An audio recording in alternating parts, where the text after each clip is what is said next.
Градоначалникот на Скопје Петре Шилегов не сака да зборува за скандалозните обвинувања дека градел дивоградба на 4 ката, додека опозицијата изнесува тврдења за сериозен и голем скандал поврзан со градскиот татко.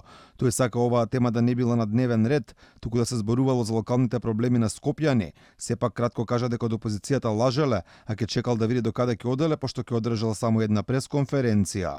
Ајде да се договараме во надпревар на идеи, политиката е надпревар на идеи.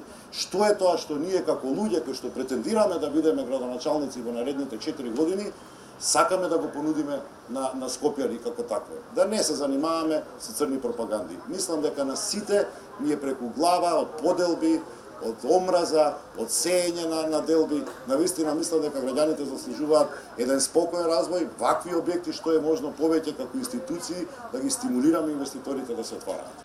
Од опозицијата пак сметат дека молкот на Шилегов значи дека бил фатен жив во криминал. Портпаролот на ВМРО ДПМН Наум Стилковски вели дека првиот човек на Скопје немал дозвола за градба на својата семејна зграда.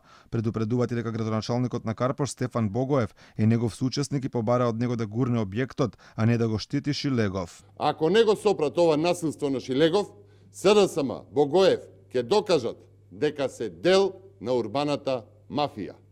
Никој во соседството, каде што живее Шилегов и каде што е гради семејната зграда, во оваа урбанистичка четврт, наречена Z04, не смее да има куќа повисока од 8,8 метри, односно приземја, кат и поткровје. Само Шилегов на диво додава цели 2 ката.